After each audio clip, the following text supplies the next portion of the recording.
Hello friends, welcome back to Technique. In this video, we'll be doing the detailed camera review of the Oppo Reno 13 5G.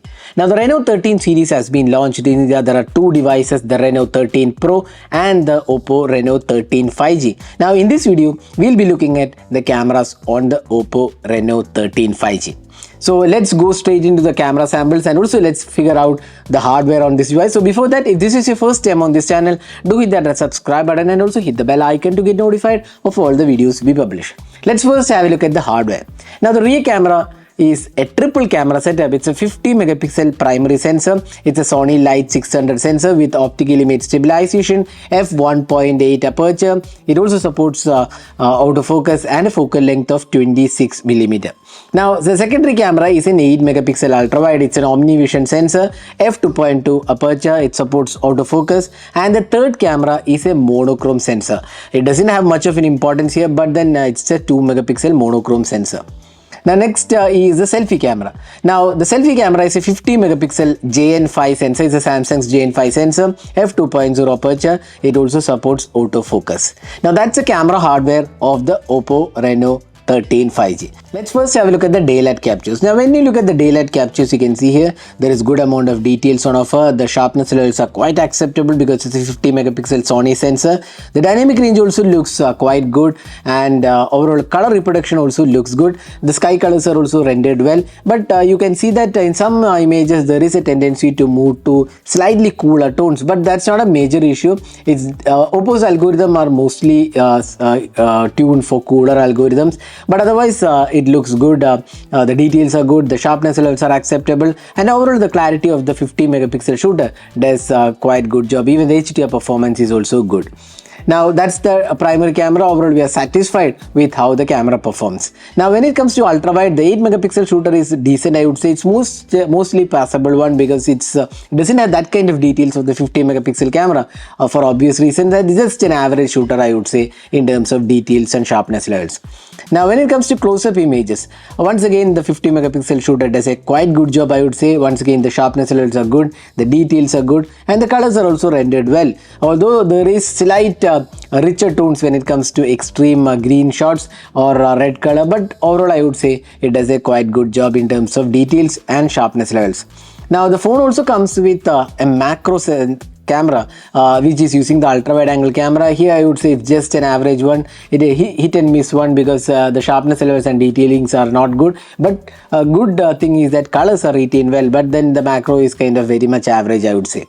Now moving on to the portraits, it's a mixed performance here, I would say, in terms of portraits. Extremely bright sunlight, you can see that it is slightly whitening or overexposing the face, but when it comes to the normal condition, you can see that there is a slight reddish hue here without much of lighting. You can see here there is a reddish hue, so it's a mixed performance. I would say it's kind of average or slightly above average. There is room for improvement, but then you can see that the edge detection is quite good, I would say. Now when it comes to low light experience, you can see that in indoor lighting conditions it does a quite good job. There is good amount of details offered by the 50 megapixel shooter. Even in extreme low light, you can turn on the night mode and the performance is quite adequate, I would say. But then if you zoom in, there is a bit of over sharpening, especially in the edges to reduce the noise, but I would say it's more or less acceptable one for this segment, and won't disappoint most of these unless you are really into photography. You might find a slight over sharpening issue, but otherwise the low light experience is quite good. Now when it comes to selfie, this is where I pretty much like the experience. The details and sharpness levels are good. The dynamic range is also good, although once again here you can see that there is a slight reddish tone, but nevertheless it is quite good, I would say. The colors are very much rich, and even the selfie experience, I feel, is definitely good on this camera. The 50 megapixel shooter does a good job overall. Now when it comes to portrait selfies also, you can see that the edge detection is good, and overall I would say selfies are one of the strong points of this device. Oppo has been known for selfie experience, and this is no different. The selfies are pretty good on this device. Now that's the selfie camera. Let's move on to the video recording. First, 4K 60 FPS. You can see that the stabilization is not very perfect, but it's manageable. There is OIS included, and the details and sharpness levels from the 4K 60 FPS footage looks good. Although the stabilization could be a tad better. It's just probably OIS alone. There is no EIS supporting here, but still good. Now the 1080p 60 resolution looks much better, I would say, in terms of stabilization. The details are good. Once again, overall color quality remains same. Comparing to the 4K 60 FPS and 1080p resolution, the color quality definitely looks good, and it's almost similar, and the stabilization is done well. Now there is also an ultra steady mode. Once again, it's very good in terms of stabilization. If you want the ultra steady, you should be enabling this mode. Now the ultra wide angle camera, once again 1080p resolution, once again it's just a passable one. It's not that much in terms of details, but color quality definitely looks good here.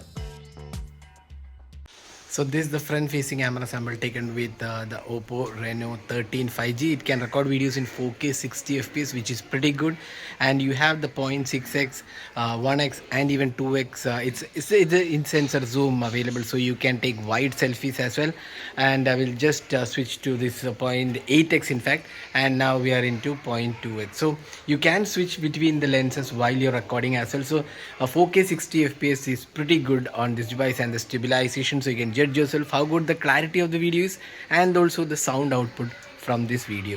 So that was a detailed camera review of the Oppo Reno 13 5G. Now the strong points of this camera is a selfie camera. The 50 megapixel shooter does a really good job, especially in terms of 4K 60 FPS recording, which is kind of not very common in this price segment. So 4K 60 FPS footage looks good in the selfie camera. The selfie camera overall looks great.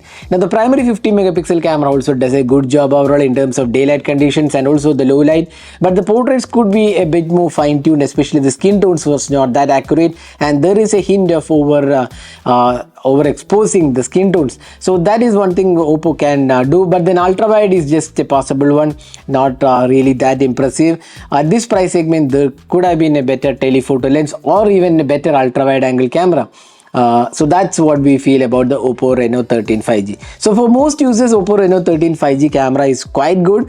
It won't disappoint users. It's definitely one of the good cameras in this price segment. So that was my experience with the Oppo Reno 13 5G. Hope you enjoyed watching this video. So what do you guys think about the cameras on the Oppo Reno 13 5G? Do let us know your thoughts in the comment section. This is Nirmal signing off. Thanks for watching. Hope to see you in our next video. Have a great day.